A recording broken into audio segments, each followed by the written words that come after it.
दोस्तों, आप सबने कछुए और खरगोश की कहानी तो सुनी ही होगी, जिसमें कि खरगोश को अपनी जीत का इतना भरोसा था कि उसने कछुए को रेस के लिए चैलेंज कर दिया और खुद को रेस में आगे पाकर वह सो गया और अंत में जीत कछुए की हुई।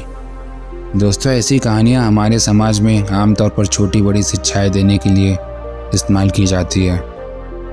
अब आप इस बात की कल्पना करें कि आपको किसी ने एक ऐसी रोचक कहानी सुनाई जिसे सुनकर आपने अपना जीवन जीने का तरीका ही बदल दिया।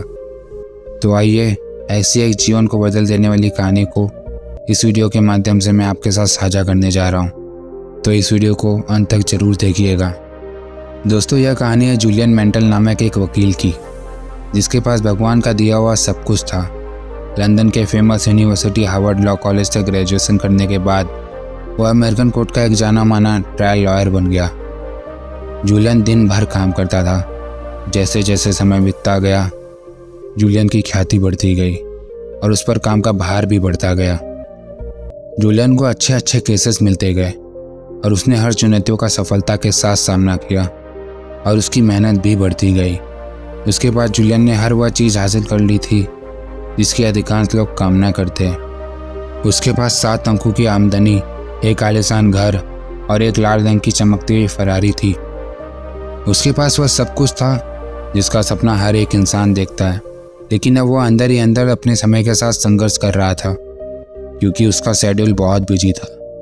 हर रोज उसे नए और ज़रूरी केसेस के लिए बहस करनी पड़ती थी और किसी भी चीज़ उसे संतुष्टि नहीं मिल रही थी।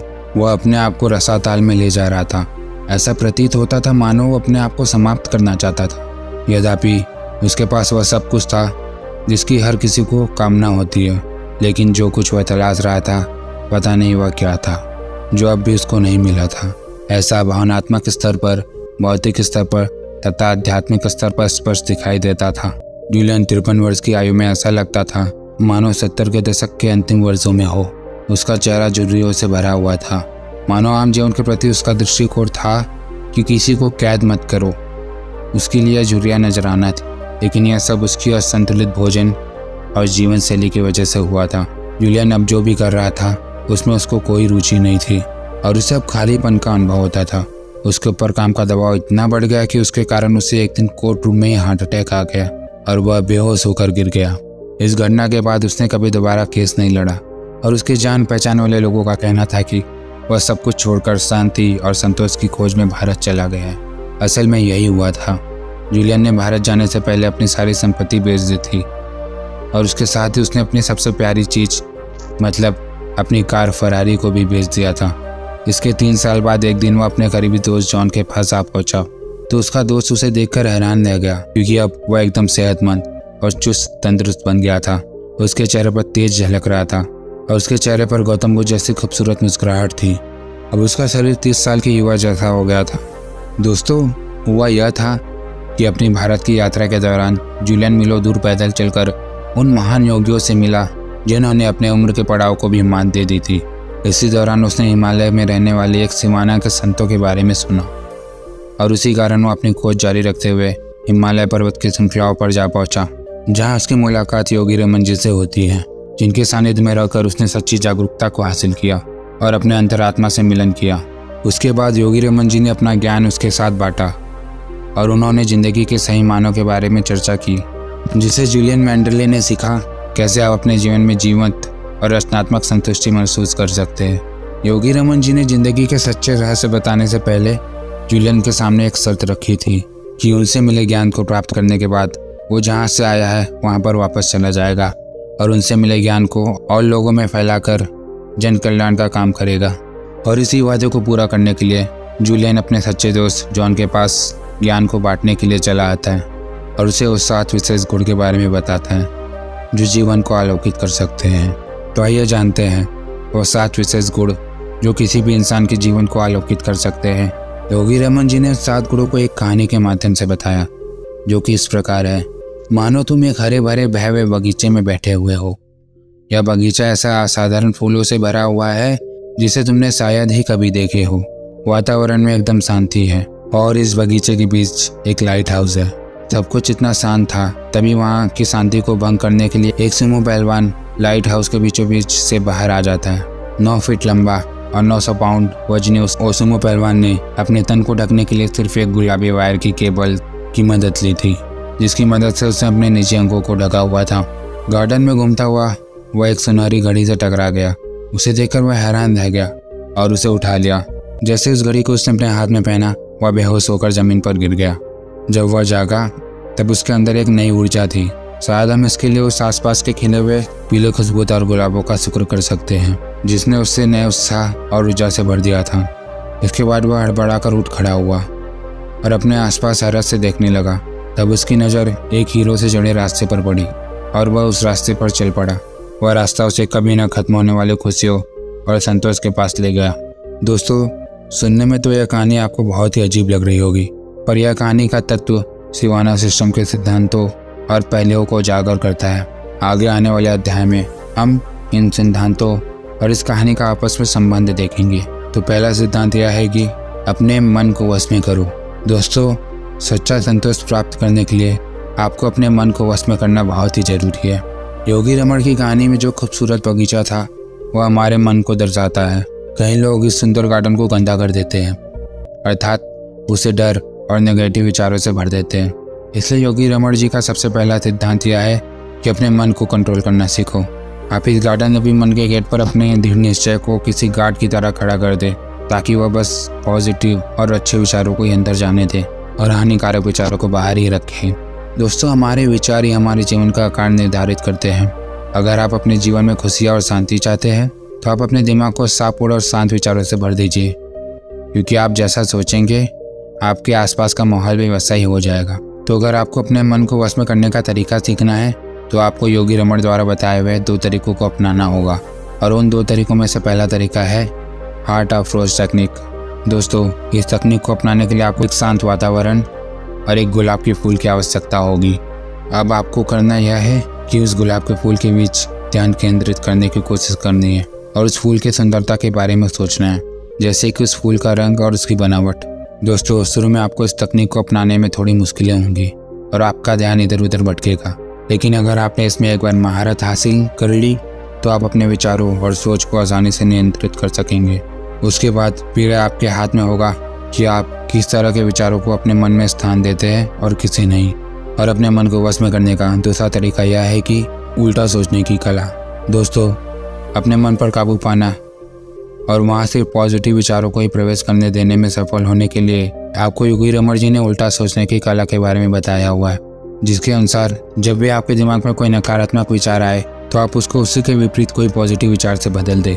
मैं आपको एक उदाहरण देकर समझाता हूँ। अगर आपके दिमाग में अपने रंग रूप को लेकर कोई नेगेटिव विचार आए तो उल्टा आप अपने आप की तारीफ करना शुरू कर दीजिए और अपने रंग के अच्छे पहलुओं के बारे में सोचें। तो दोस्तों, अब बढ़ते हैं सिवाना सिस्टम के दूसरे सिद्धांतों की ओर।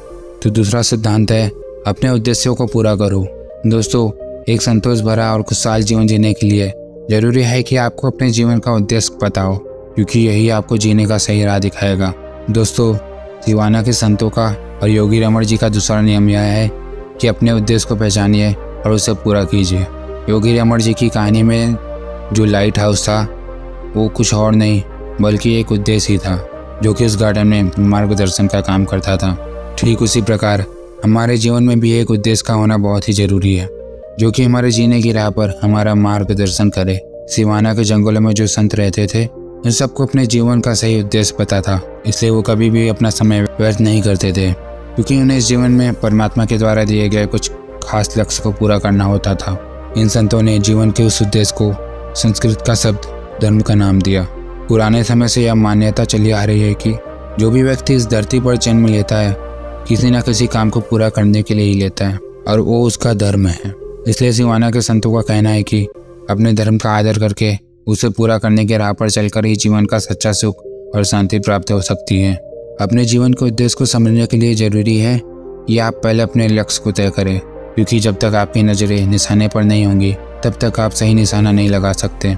तो आइए देखते हैं कि सिवाना के संतों द्वारा जीवन के उद्देश्य को समझने के लिए जो 5 विधियाँ बताई हुई है उनको जानते हैं। उसमें से सबसे पहला कदम है कि आप अपने द्वारा निर्धारित उद्देश्यों के परिणामों का एक चित्र अपने दिमाग में बना लें। जैसे कि मान लीजिए कि आपका लक्ष्य है वजन को घटाना, तो आप अपने दिमाग में आप और भी ज़्यादा पतले और एकदम फिट रूप की कल्पना कर सकते हैं। यह चित्र आपको अपने वजन घटाने के मिशन में बढ़ते रहने के लिए आपको प्रेरणा देगी। दूसरा कदम यह है कि खुद पर अपने लक्ष्य को प्राप्त करने के लिए दबाव बनाए रखना, लेकिन यह याद रखें कि दबाव सकारात्मक तरीके से बनाएं। दबाव में अक्सर इंसान वह काम भी कर दिखाता है जो उसने कभी सोचा ना हो, इसलिए खुद पर दबाव बनाने के लिए आप अपने प्लान के बारे में सोचते रहें, दूसरों को भी इसके बारे में बताएं। उसके बाद तीसरा कदम यह है कि अपने लक्ष्य को प्राप्त करने का एक डेडलाइन तय करें और अपने दिमाग में उस डेडलाइन को बिठा कर रखें और अपने सारे काम को उसी के हिसाब से करें।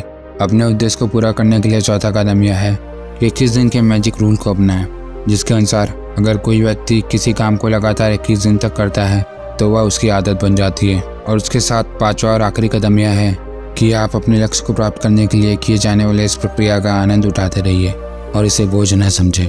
तो दोस्तों, सिवाना सिस्टम का तीसरा सिद्धांत है काइजन टेक्निक का इस्तेमाल करें। दोस्तों, आपको योगी रमन की कहानी का और सुमो पहल दोस्तों आपको योगी रमन की कहानी का वो सुमो पहलवान तो याद होगा, वो भी सिवाना के संतों द्वारा और योगी रमन द्वारा बताए हुए तीसरे गुण को दर्शाता है और वो गुण है काइजन। दोस्तों, काइजन एक जापानी शब्द है, इसका अर्थ है निरंतर होने वाला और कभी ना रुकने वाला सुधार। इस गुण में सिवाना के संतों और योगी रमन जी ने अपनी प्रतिभाओं को निखारने का रास्ता बताया हुआ है। इस गुण को सीखने के लिए उन्होंने 10 कदमों की एक प्रक्रिया के बारे में बताया है, जिसे उन्होंने 10 रिचुअल ऑफ लाइफ यानी खुशहाल जीवन के 10 रस्मों का नाम दिया हुआ है। उसमें से पहली रस्म है एकांत। दोस्तों, एकांत यानी कि आपकी पूरी दिनचर्या में कम से कम कुछ ऐसा वक्त होना चाहिए जब आप अकेले किसी शांत वातावरण में बैठकर अपने अंदर की संभावनाओं और प्रतिभाओं के बारे में सोचें। दोस्तों, दूसरी रस्म है शारीरिक विकास, जिसके अनुसार आपको अपने शरीर का ध्यान रखना है, क्योंकि एक स्वस्थ शरीर में एक स्वस्थ दिमाग और सोच का निवास होता है। इसलिए आपको हर रोज कम से कम 30 मिनट के लिए व्यायाम करना है, जिससे आपका शरीर तंदुरुस्त रहेगा और आप हमेशा स्वस्थ और अच्छा महसूस करेंगे। दोस्तों, तीसरा रस्म है अपना भरण पोषण करने की। सिवाना के संतों के अनुसार एक व्यक्ति को हमेशा जीवंत भोजन का सेवन करना चाहिए, अर्थात जिस भोजन में जीवन हो और वह मरा हुआ ना हो, यानी सरल भाषा में कहे तो फल, हरी सब्जियां और शाकाहारी भोजन का सेवन करना चाहिए। दोस्तों, चौथा रस्म है अपार ज्ञान प्राप्त करने की, जिसके अनुसार इंसान को अपनी लाइफ में निरंतर कुछ न कुछ अच्छा सीखते और पढ़ते रहना चाहिए। इसके लिए आप अपने दिमाग को हमेशा ज्ञान अर्जन के लिए उत्तेजित रखें और कुछ न कुछ पढ़ते रहिए। दोस्तों, पांचवी रस्म है आत्मचिंतन, यानी कि आप रोज अपना दिन खत्म होने के बाद खुद से यह सवाल जरूर पूछे कि आज आपने अपनी बेहतरी के लिए क्या किया है। दोस्तों, छठी रस्म है सुबह जल्दी उठने की। यह उन लोगों के लिए बड़ी कठिन होगी जो कि सोने का भरपूर आनंद उठाते हैं, क्योंकि इस रस्म के अनुसार आपको मात्र 6 घंटों की नींद लेनी है और रोज सूरज उगने के साथ उठना है। दोस्तों, सातवीं रस्म है संगीत सुनना। सिवाना के संतों के अनुसार कि आपको जितना हो सके उतना एक सुहावना और शांत संगीत को सुनना चाहिए, क्योंकि ये आपके मूड को अच्छा रखने में आपकी मदद करता है। दोस्तों, आठवीं रस्म है मंत्र का जप करना।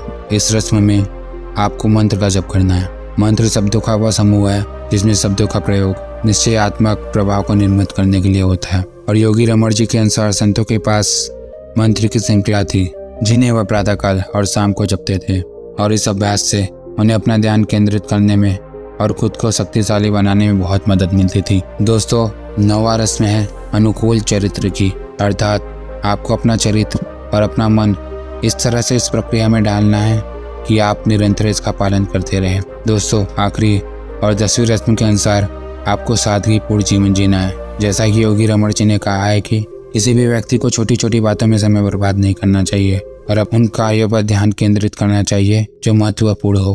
तो बस उस सोमो रेसलर को याद करते हुए आपको काइजन के इन रस्मों का पालन करना चाहिए। दोस्तों, सिवाना सिस्टम का चौथा सिद्धांत है अनुशासित रहना। दोस्तों, इस अध्याय में योगी रमन जी कहते हैं उस कहानी में सुमो पहलवान की एक और खास बात थी जिस पर हमें गौर करना चाहिए। वह यह थी कि उसके तन पर कोई वस्त्र नहीं था, बस एक गुलाबी रंग के तार से उसने अपने निजी अंगों को ढक रखा था। उसी कहानी में उस गुलाबी तार उसके अनुशासन को दर्शाती है। योगी रमन ने जूलियन को अनुशासन से भरा जीवन जीने की सलाह दी और कहा कि अनुशासन से हम अपने जीवन के उद्देश्य को प्राप्त कर सकते हैं, लेकिन जीवन में अनुशासन रखना इतना आसान नहीं। इसके लिए योगी रमन जी ने जूलियन को एक उपाय बताया कि वह हर हफ्ते एक दिन मौन व्रत जरूर धारण करे। ऐसा बार बार करते रहने से कोई भी व्यक्ति अपने मन के ऊपर काबू पाना सीख जाता है और उसका मन और अधिक अनुशासित तरीके से सोचने लग जाता है। दोस्तों, सिवाना सिस्टम का 5वां सिद्धांत है अपने समय की कद्र करो। दोस्तों, जैसे जैसे कहानी आगे बढ़ती है उस समय पहलवान को एक सुनहरी घड़ी मिलती है और वह घड़ी योगी रमण जी के अनुसार सिवाना के संतों के 5वें गुण को दर्शाता है,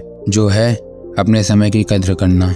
हालांकि सिवाना के संत समाज से दूर जंगल में रहते थे, फिर भी वह अपने समय की बहुत कद्र करते थे और अपना हर काम समय के अनुसार पूरा करते थे। उनका मानना था कि समय पर काबू पाने का मतलब है अपनी जिंदगी पर काबू पाना। वह सभी घड़ी की सुइयों को इस बात का सूचक मानते थे कि एक दिन सभी को मरना है। इसलिए वे सब मानते थे कि हर व्यक्ति को अपना जीवन पूरी तरह से जीना चाहिए। अपने समय का सही प्रयोग करना और सोच समझकर उसका इस्तेमाल करना बहुत जरूरी है। इसलिए जब भी आप रात को सोने के लिए जाएं, तब आपको 15 मिनट निकालकर अगले दिन की प्लानिंग जरूर करनी चाहिए। आप अपने समय के साथ हमेशा थोड़ा क्रूर रहिए और उसे बिल्कुल भी व्यर्थ ना करें। दूसरी जरूरी बात यह है कि न कहना आना चाहिए, यानी कि आप हर उस काम के लिए ना कह सके जो आपके लिए महत्वपूर्ण नहीं है। आपको वही काम करना चाहिए जो आपके लिए महत्वपूर्ण हो। दोस्तों, याद रखिए कि आप अपना हर दिन ऐसे जिए कि वो आपके जिंदगी का आखिरी दिन हो। और जब भी आपको जिंदगी में कोई काम करना हो तो पहले खुद से यह प्रश्न पूछिए कि क्या आप अपनी जिंदगी का आखिरी दिन यह काम करते हुए बिताना चाहते हैं। अगर आप ऐसा करते हैं तो आप में खुद ही ना कहने की हिम्मत आ जाएगी। दोस्तों, सिवाना सिस्टम का छठा सिद्धांत है निस्वार्थ भावना से दूसरों की मदद करें। दोस्तों, जिस प्रकार जूलियन अपने कोर्ट रूम में अपने काम के दबाव में आकर बेहोश हो गया था, उसी प्रकार योगी रमण जी की कहानी में सुमो रेसलर भी बेहोश हो गया। लेकिन जब वो उठा तो एक नई ऊर्जा से भरा हुआ था, जिसका कारण वह खिले हुए पीले गुलाबी फूल थे। तो आखिर पीले गुलाब दर्शाते क्या है, आइए जानते हैं। दोस्तों, चाइना में एक कहावत है कि गुलाब की खुशबू काफी दिनों तक उन हाथों में रहती है जो उसे किसी को भेंट करते हैं। इसका मतलब यह है कि पीले खुशबूदार गुलाब सिवाना सिस्टम के छठे गुण को दर्शाते हैं, जो कि निस्वार्थ भाव से सेवा करने का है। सिवाना के संतों का कहना है कि हमें दूसरों के प्रति दया और सौहार्द की भावना रखनी चाहिए, क्योंकि किसी की मदद करके हमारी जिंदगी में संतोष आ जाता है। रोज सुबह उठकर आप कुछ देर के लिए इस बात का चिंतन जरूर करें कि आप इस दुनिया को अच्छा क्या दे सकते हैं और किसी और की जिंदगी को बेहतर बनाने के लिए क्या कर सकते हैं। आपको ज्यादा कुछ करने की जरूरत नहीं है, क्योंकि कई बार छोटी छोटी चीजें भी बहुत बड़ा काम कर जाती है। जैसे कि कभी किसी की यूं ही तारीफ करके उसे खुश कर सकते हैं, या आप मुसीबत में फंसे अपने किसी दोस्त की मदद कर सकते हैं और अपने परिवार के साथ हमेशा प्यार से पेश आए और उन्हें यह यकीन दिलाए कि आप उनके लिए। बस इतना सब कुछ करके देखिए कि कैसे आपकी लाइफ खुशियों से बढ़ जाती है। दोस्तों, सिवाना सिस्टम का 7वां और आखिरी सिद्धांत है वर्तमान को गले लगाओ। दोस्तों, उस कहानी में गुलाबों की खुशबू से जगने के बाद पहलवान को एक हीरो से चढ़ा रास्ता मिलता है, जो उसे कभी न खत्म होने वाला आनंद और सुख की ओर ले जाता है। यह रास्ता सिवाना के संतों द्वारा बताया हुआ 7वां गुण के बारे में दर्शाता है, और वह गुण है अपने वर्तमान में जीने का। सिवाना के संतों का यह मानना था कि जिंदगी का असली सुख अपने मंजिल पर पहुंचने में नहीं, बल्कि जिंदगी तो खुद ही एक सफर है, और इस सफर रूपी जीवन के रास्ते में बहुत से हीरे अर्थात छोटी छोटी खुशियां मिलती जाती हैं। इन हीरों का परख करने के लिए आपको रोज आभार व्यक्त करना सीखना होगा। अपने परिवार में माता पिता और उस परमेश्वर के सदा आभारी रहे तो आपकी जिंदगी में खुशियां कभी भी कम नहीं होगी। इसलिए हर वक्त यह सोचकर जिए कि जो है अभी है, इसलिए हर पल को दिल से जिए और एक संतुष्ट इंसान बने। दोस्तों, उसके बाद यह सब ज्ञान लेकर जूलियन अपने देश वापस चला गया और अपने दोस्तों और रिश्तेदारों के साथ वह ज्ञान बांटता रहा। आज भी वह लोगों के बीच ज्ञान की रोशनी फैलाकर योगी रमण जी से किए हुए वादे को पूरा कर रहा है। दोस्तों, हम में से हर किसी के लिए एक सुख और संतोष से भरा जीवन व्यतीत करना संभव है। बस उसके लिए जरूरत है सिवाना के संतों द्वारा बताए हुए उन 7 सिद्धांतों का पालन करना। इन सिद्धांतों को अपने जीवन में उतारकर हम नकारात्मक सोच से बाहर आ सकते हैं और अपना सारा ध्यान उन कामों पर लगा सकते हैं जिसके लिए हमारा जन्म हुआ है। दोस्तों, तो यह कहानी आपको कैसी लगी हमें कमेंट बॉक्स में जरूर बताएं, और अगर आपको यह कहानी पसंद आई तो इसे लाइक कीजिए और अपने परिवार और दोस्तों के साथ शेयर कीजिए।